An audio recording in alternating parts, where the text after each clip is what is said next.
उत्तर प्रदेश की तर्ज पर राजधानी दिल्ली में भी अपराध पर लगाम लगाने के लिए बड़े स्तर पर अभियान शुरू कर दिया गया है। दिल्ली और हरियाणा पुलिस ने योगी मॉडल को अपनाते हुए मोस्ट वांटेड और 1 लाख के इनामी बदमाश को एनकाउंटर में ढेर कर दिया है।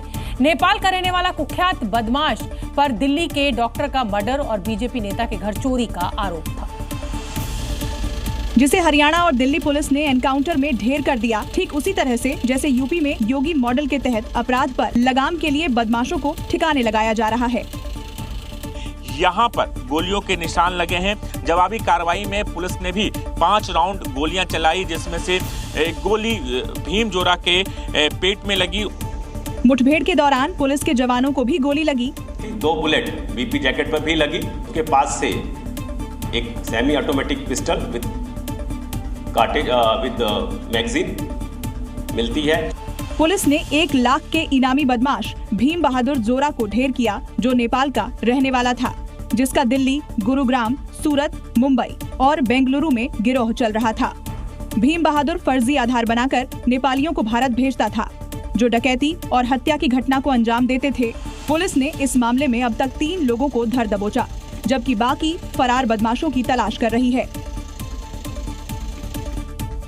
अक्टूबर शुरू होते ही उत्तर प्रदेश में रोजाना एनकाउंटर हो रहे हैं। किसी बदमाश को उत्तर प्रदेश पुलिस लंगड़ा कर रही है तो किसी को यमराज के पास पहुंचा रही है, क्योंकि कानून को हाथों में लेने वालों के लिए प्रदेश में ऑपरेशन क्लीन चलाया जा रहा है और ये उसी का नतीजा है कि लगातार एक के बाद एक एनकाउंटर्स हो रहे हैं।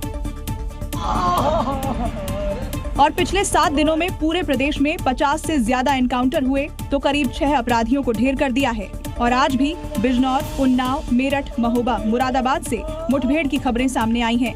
मुरादाबाद में महिला से कुंडल लूटकर भागने वाले बदमाशों का हिसाब हुआ, जिसमें एक लगड़ा हो गया तो 2 आरोपी मौके से फरार हो गए।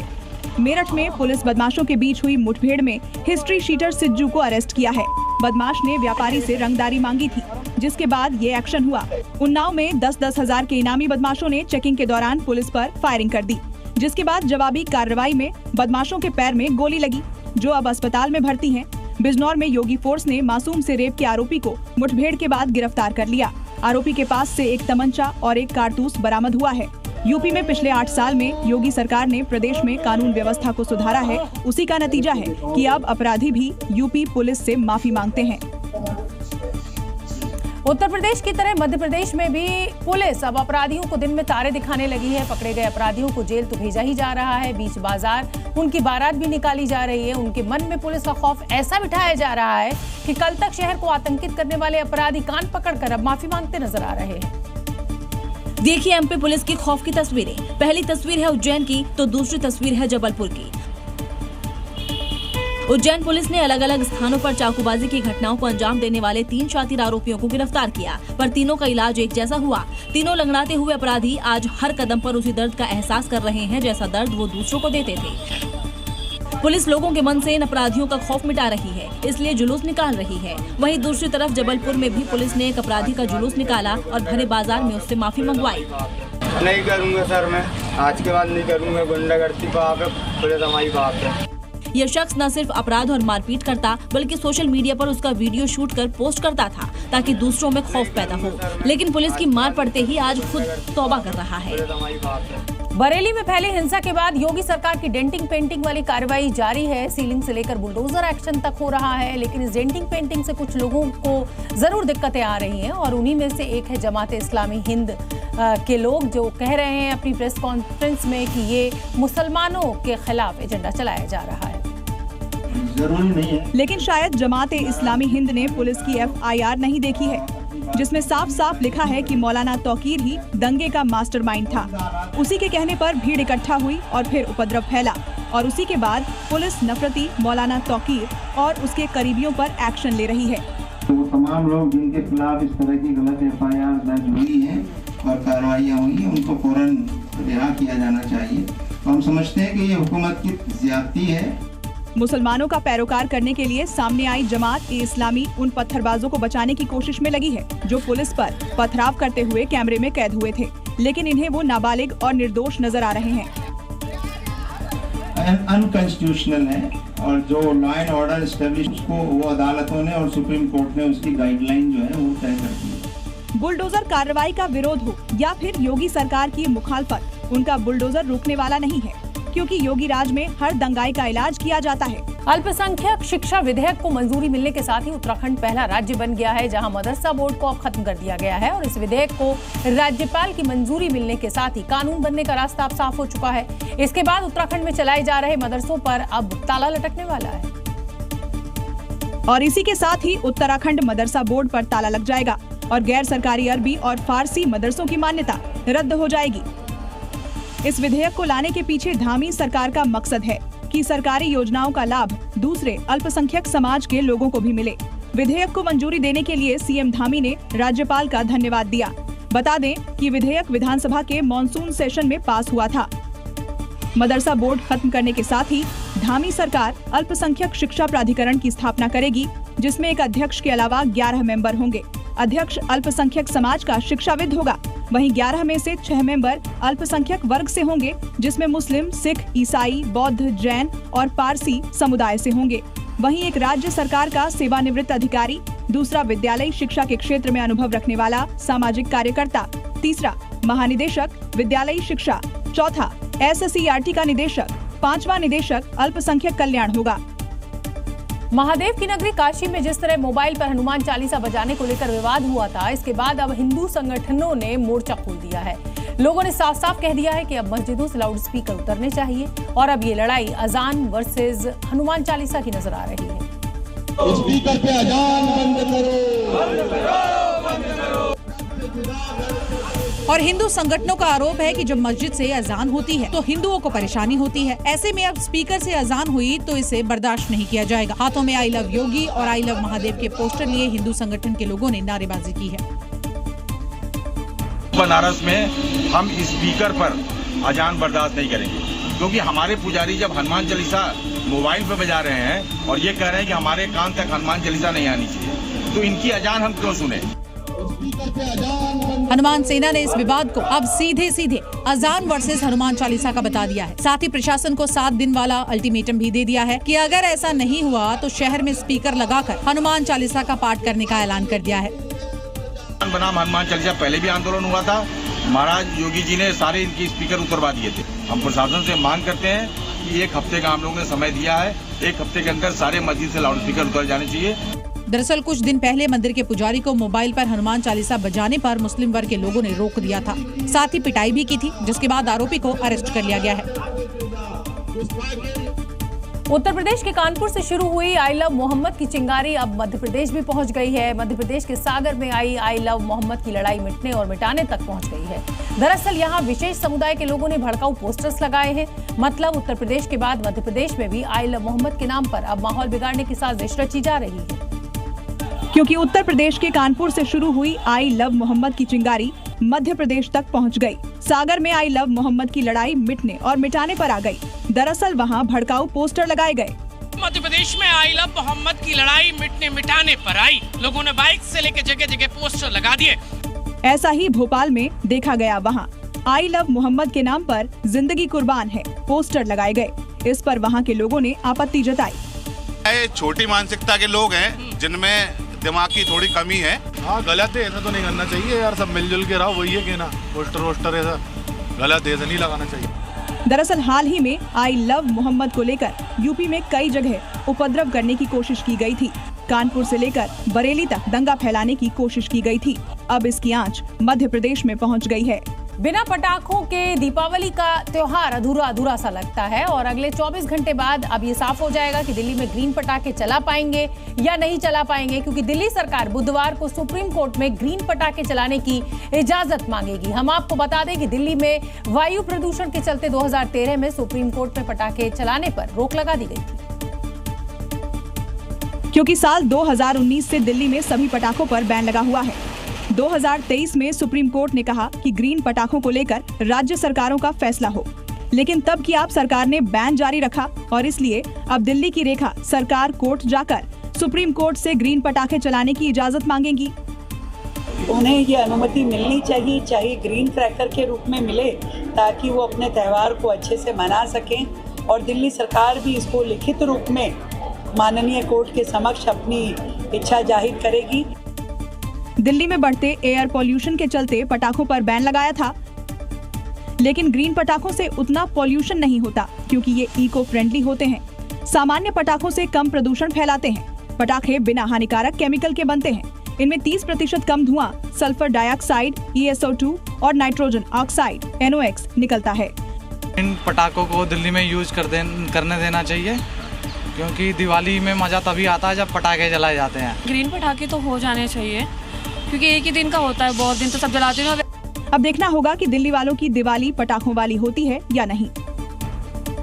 दिल्ली के पूर्व मुख्यमंत्री अरविंद केजरीवाल का अब पता बदल गया है। आम आदमी पार्टी के संयोजक अरविंद केजरीवाल को टाइप 7 बंगला अलॉट कर दिया गया है। मुख्यमंत्री पद से इस्तीफा देने के बाद से अरविंद केजरीवाल अपनी ही पार्टी सांसद के आवास में रह रहे थे।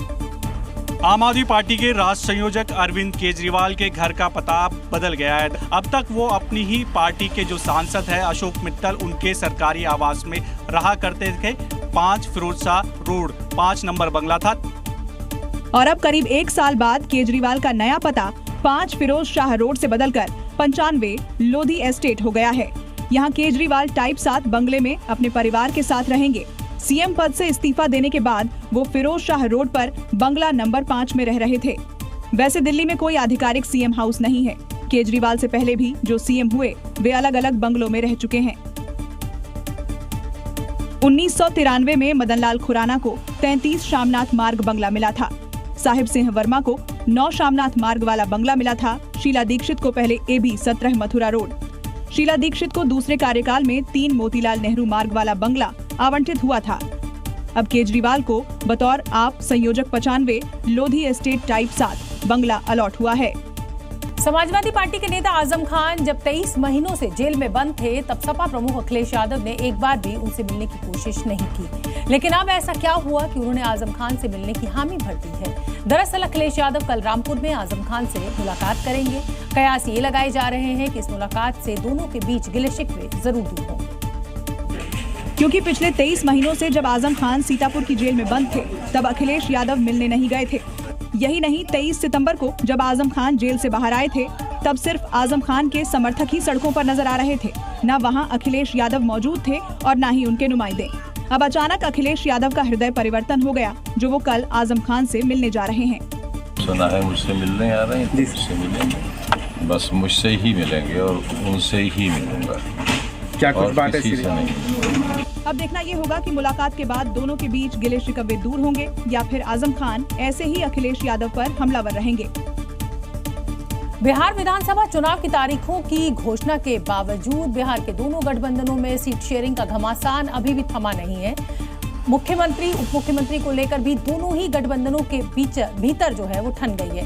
एनडीए में तो मुख्यमंत्री फेस नीतीश कुमार तय है, लेकिन डिप्टी सीएम को लेकर मांझी का दावा और मुश्किलें बढ़ा रहा है।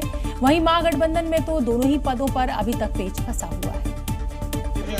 तेजस्वी ने बड़ी उम्मीदों के साथ महागठबंधन की एक अहम बैठक अपने सरकारी आवास पर बुलाई थी, लेकिन मुकेश साहनी ज्यादा सीट ही नहीं बल्कि डिप्टी सीएम के पोस्ट के लिए भी अड़ गए हैं। सीट शेयरिंग सब इंटरनल सेटल है। लगता है कि कल आप लोग को हम निमंत्रण शाम तक भेज देंगे। कल पीसी हम लोग करेंगे। वहीं एनडीए में भी हालत कमोबेश वैसी ही नजर आ रही है। चिराग 25 से 30 सीट की मांग पर अड़े हुए हैं, तो वहीं मांझी की भी 15 सीटों की डिमांड है और दोनों ही डिप्टी सीएम पद पर दावा कर रहे हैं। वहीं बीजेपी और जेडीयू किसी भी तरह की दिक्कत होने से इनकार कर रहे हैं। कोई झंझट नहीं है। अनुभवी और सुलझे हुए लोग हैं और जिनके मन के अंदर सेवा का भाव से काम कर रहे हैं, उन व्यक्ति को कहीं प्रॉब्लम और कहीं समस्या नहीं आती। लगातार वार्ता चल रही है, तुरंत हो रहा है। इन दोनों गठबंधनों से इधर तेज प्रताप यादव अकेले ताल ठोक रहे हैं। उम्मीदवार परसों बता दिया जाएगा आप लोगों को। परसों हम लोग प्रेस कॉन्फ्रेंस करेंगे। अब इंतजार बुधवार का है जब तस्वीर थोड़ी और साफ हो जाएगी। बिहार में विधानसभा चुनाव का ऐलान हो चुका है, लिहाजा पटना में सियासी गहमागहमी साफ साफ देखी जा सकती है। जैसे ही नेताओं की गाड़ियां पार्टी दफ्तरों के बाहर रुकती हैं, तो सड़क पर एक लंबा जाम लग जाता है और इससे आम लोगों को खासी दिक्कतों का सामना भी करना पड़ता है। गाड़ियों का भारी जमावड़ा है और सड़क पर लंबा जाम है। वजह बिहार में विधानसभा चुनाव है। नेताजी को चुनाव में टिकट चाहिए। ऐसे में वो पटना पहुंचे हैं अपने दावेदारी ठोकने, लेकिन उनकी दावेदारी ने जाम लगा दिया। नेताओं की ये भीड़ न सिर्फ सियासी दलों के कार्यालय के बाहर लगी है, बल्कि पार्टी नेताओं के आवास पर भी है। ये तस्वीरें जेडीयू के कार्यकारी राष्ट्रीय अध्यक्ष संजय कुमार झा के आवास की है। इस रोड पर जीतन राम मांझी, उपेंद्र कुशवाहा और तेज प्रताप यादव का घर भी है। आप जानते ही हैं कि पवन सिंह भोजपुरी स्टार हैं, पॉलिटिशियन भी हैं और उनकी पत्नी ज्योति सिंह के बीच तनातनी भी बढ़ती जा रही है। दोनों एक दूसरे पर आरोप लगा रहे हैं। पहले ज्योति फुट-फुट कर रोती दिखी, पवन सिंह ने भी सफाई दी, लेकिन अब तक चारदीवारी में रहा विवाद सार्वजनिक हो गया है। ज्योति सिंह ने पवन सिंह को खुली बहस की चुनौती दे दी। लेकिन इससे पहले ज्योति सिंह पवन सिंह के लखनऊ आवास पर पहुंची, फूट-फूट कर रोई और खूब बवाल किया। पवन सिंह ने करीब 48 घंटे बाद सोशल मीडिया पर पोस्ट कर सफाई दी कि जनता मेरे लिए भगवान है। पवन सिंह का पोस्ट सामने आने के बाद ज्योति सिंह ने खुली बहस की चुनौती दे डाली। पवन सिंह और उनके पत्नी के बीच चल रहे विवाद में भोजपुरी स्टार खेसारी लाल के बयान ने तड़के का काम कर दिया। उन्होंने कहा कि भाभी का इतना बड़ा अपराध है तो मीडिया के सामने आकर बोलिए। ज्योति के पिता ने भी तीखे तेवर में पवन सिंह को मीडिया के सामने रूबरू होने को कहा। अब पवन सिंह और ज्योति के बीच ये खटपट पारिवारिक विवाद है या शुद्ध सियासी युद्ध है, लेकिन जो भी हो ये तो तय है कि जहां पवन सिंह चुनाव लड़ने वाले हैं, वहां ज्योति भी उनके लिए मुसीबत खड़ी कर सकती है। राजस्थान में भी बुलडोजर एक्शन देखने को मिल रहा है। अतिक्रमण पर प्रशासन ने बुलडोजर चलाकर आलीशान मकान को जमींदोज कर दिया है। ये कब्जा मंदिर की जमीन पर किया गया था। झालावाड़ की ये तस्वीरें किसी फिल्मी सीन से कम नहीं। गरजते हुए पीले रंग के बुलडोजर और देखते ही देखते आलीशान मकान मलबे में तब्दील हो गए। दरअसल मंदिर की जमीन पर बदमाशों ने कब्जा कर आलीशान मकान बना रखे थे। शिकायत के बाद प्रशासन हरकत में आया और पुलिस बल की मौजूदगी में अतिक्रमण पर बुलडोजर कार्रवाई हुई। ये बदमाश तस्करी, हत्या, लूट जैसे अपराधों में शामिल रहे हैं। प्रशासन के इस एक्शन को राजस्थान का योगी एक्शन कहना गलत नहीं होगा। जहां कानून के आगे न तो रसूख चला न ही पैसे की ताकत। बदमाशों का सालों साल जमाया कब्जा चंद पलों में मिट्टी में मिल गया और मंदिर भूमि को कब्जा मुक्त करा दी गई। सीएम भजनलाल की कार्रवाई से साफ है कि जो भी अतिक्रमण करेगा उसका हश्र भी ऐसा ही होगा। मध्य प्रदेश और राजस्थान में बच्चों की मौत सुला देने वाला कफ सिरप जो है उसको लेकर लोग काफी गुस्से में हैं। सरकारें बैठकें पे बैठकें कर रही है, प्रशासन कार्रवाइयों में जुटा हुआ है। एफडीए ने 2 और कफ सिरप में तय मानकों से ज्यादा खतरनाक केमिकल्स पाए जाने के बाद उन पर भी अब बैन लगा दिया है। लेकिन मौत बांटते जहरीले कफ सिरप ने अभी तक 21 मासूमों की जान ले ली है, जबकि कई बच्चे किडनी फेलियर जैसी कंडीशन से जूझ रहे हैं। और ये सब कुछ हो रहा है डाईएथिलीन ग्लाइकॉल यानी डीईजी जैसे खतरनाक केमिकल की तय मानकों से ज्यादा मिलावट में। अब तक की जांच में साफ हो चुका है कि डीईजी मासूमों की मौत की वजह बनता रहा है और एफडीए को इसकी भनक तक नहीं लगी। मामला सामने आने के बाद अब तक 4 दवाओं को बैन कर दिया गया है। कोल्ड्रिफ्ट, नेक्स्ट्रोडीएस, रीलाइफ, रेस्पीफ्रेश, टीआर। पहले की बैन दवाएं जहां तमिलनाडु में निर्मित थी, तो वहीं अब बैन हुई दवाएं गुजरात की बनी हुई पाई गई है। ये देख लीजिए, इस वक्त जी न्यूज पे मैं आपको दिखा रहा हूँ वो दवा जो हमारा घोषित हुई है, वो इस वक्त दुकान पर पकड़ी गई है। ये नाम बताइए, ये नाम बताइए, नाम बताइए। ये स्मार्ट वे कंपनी है, इसी का प्रोडक्ट अभी एनएसक्यू डिक्लेयर हुआ है। अधिकारी न सिर्फ बैन दवाओं को फ्रीज कर रहे हैं, बल्कि उन कंपनियों में बनी दूसरी दवाओं के सैंपल भी ले रहे हैं। तो इन्हीं कफ सिरप की बोतल में बंद मौत हमारे घरों तक पहुंची और जब बच्चों को ये दवाएं दी गईं तो किडनी समेत कई अंगों पर इसने अटैक किया और बच्चों की अकाल मृत्यु हो गई। डाईएथिल ग्लाइकॉल यानी डीईजी मासूमों की मौत की वजह बनता रहा और एफडीए को इसकी भनक नहीं लगी। परिजन इसे ईश्वर की नियति मान आंसू बहाते रहे। क्योंकि मध्य प्रदेश में 17 मौतें हो चुकी है और राजस्थान में मासूमों की मौत का आंकड़ा 4 हो गया है, जबकि कई बच्चे गंभीर रूप से बीमार होकर जिंदगी और मौत की जंग लड़ रहे हैं। एनएचआरसी ने कफ सिरप से होने वाले मौतों पर राज्य सरकारों को नोटिस जारी कर दिया है। साथ ही भारत के औषधि महानियंत्रक को भी नोटिस जारी किया गया है, जिसके बाद मध्य प्रदेश, राजस्थान, उत्तर प्रदेश, हरियाणा, झारखंड, तमिलनाडु और गुजरात समेत कई राज्यों में एफडीए की कार्रवाई शुरू हो चुकी है। बैन की हुई 4 दवाओं को फ्रीज करने के साथ ही संदिग्ध कंपनियों की दूसरी दवाओं के सैंपल भी लिए जा रहे हैं। मध्य प्रदेश पुलिस की एक विशेष जांच टीम को तमिलनाडु भेजा गया है। वहीं हरियाणा सरकार ने भी सिरप फैक्ट्रियों पर बड़ी कार्रवाई शुरू कर दी है, जिसके लिए हरियाणा के मुख्य सचिव ने आदेश जारी किया है। छात्राओं के यौन शोषण मामले में जैसे जैसे जांच आगे बढ़ रही है, हर दिन पाखंडी चैतन्यानंद के काले कारनामों का काला चिट्ठा खुलता जा रहा है। जांच में पता चला है कि आरोपी चैतन्यानंद लड़कियों को अक्सर मिलने के लिए 5 स्टार होटल्स में बुलाता था। छात्राओं को बहरूपीय तक पहुंचाने में उसकी महिला ब्रिगेड मदद करती थी। और इसके लिए पूरा प्लान तैयार किया जाता था कि कैसे छात्राओं को पाखंडी चैतन्यानंद तक पहुंचाया जा सके। इसका खुलासा पीड़ित लड़कियों की बहरूपीय की डीन से हुई बातचीत से हुआ। जांच में पता चला कि पाखंडी चैतन्यानंद छात्राओं को 5 स्टार होटल में बुलाता था। आरोपी अलग अलग जगहों पर एक ही 5 स्टार होटल में रुकता था। छात्राओं को होटल तक पहुंचाने में महिला ब्रिगेड मदद करती थी। महिला ब्रिगेड नंबर का हवाला देकर लड़कियों को फंसाती थी। चैतन्यानंद पीड़ित लड़कियों को 5 स्टार होटल में बुलाता था और वहां पर रात गुजारने के लिए कहता था, साथ ही डिनर के लिए बात करता था।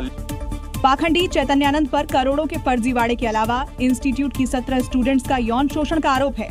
पुलिस ने आरोपी को 27 सितंबर को आगरा से गिरफ्तार किया था। उत्तर प्रदेश के बहराइच में भेड़ियों ने आतंक मचा रखा है। हर दिन किसी न किसी को अपना निवाला बना रहे हैं ये भेड़िए। पिछले साल के मुकाबले इस साल भेड़िए बेहद खूंखार नजर आ रहे हैं, क्योंकि बच्चे हों या फिर महिलाएं या बुजुर्ग हर दिन किसी न किसी को निशाना बना रहे हैं। और यही वजह है कि इलाके में दहशत का माहौल पैदा हो गया है। लोग अपने घरों में कैद हो गए हैं। दिन हो या फिर रात लोगों को पहरा देना पड़ रहा है,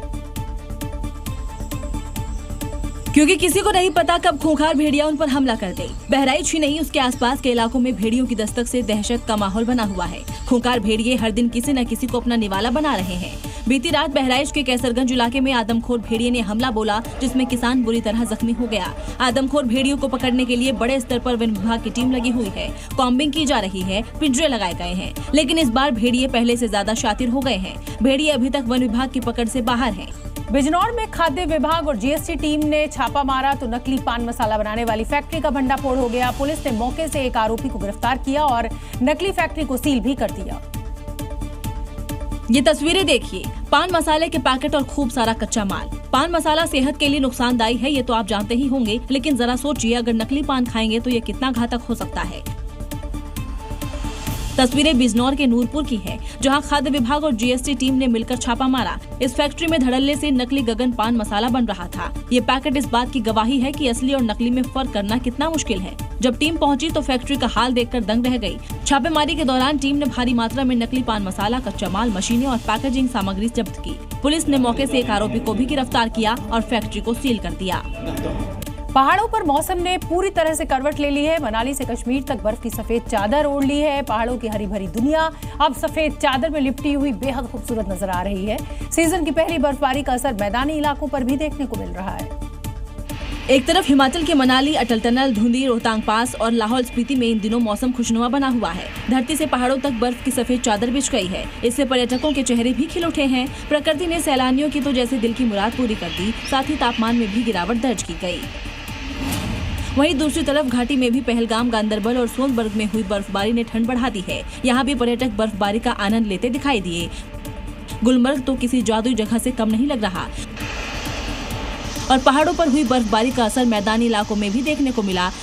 जहां दिल्ली एनसीआर में हुई बारिश ने ठंड बढ़ा दी है, यहाँ भी लोगों को अब सुबह शाम हल्की ठंड का एहसास होने लगा है। राजस्थान के बूंदी में मूसलाधार बारिश की वजह से सड़क पर सैलाब आ गया और इसी वजह से यहां से वहां गुजर रही स्कूटी इस सैलाब की चपेट में आ गई। पानी की रफ्तार इतनी तेज थी कि स्कूटी कई मीटर तक बहती चली गई, जिसके साथ उस पर सवार शख्स भी सैलाब के साथ बहता चला गया। राजस्थान के बूंदी से जो वीडियो सामने आया उसमें भारी बारिश की वजह से सड़क पर सैलाब बहता नजर आया। इसी बीच बाइक सवार और स्कूटी सवार तेज रफ्तार से बह रहे पानी को पार करते दिखाई दिए। तभी स्कूटी का बैलेंस बिगड़ गया, जिसकी वजह से उस पर सवार शख्स गिर गया। देखते ही देखते दोनों सैलाब के साथ बहते चले गए। हालांकि गनीमत ये रही कि शख्स से वक्त रहते स्कूटी छोड़ दी, वरना वो भी स्कूटी के साथ बह जाता। बूंदी में लगातार हो रही बारिश की वजह से कई इलाकों में पानी भर गया, जिससे लोगों को काफी परेशानियों का सामना करना पड़ रहा है।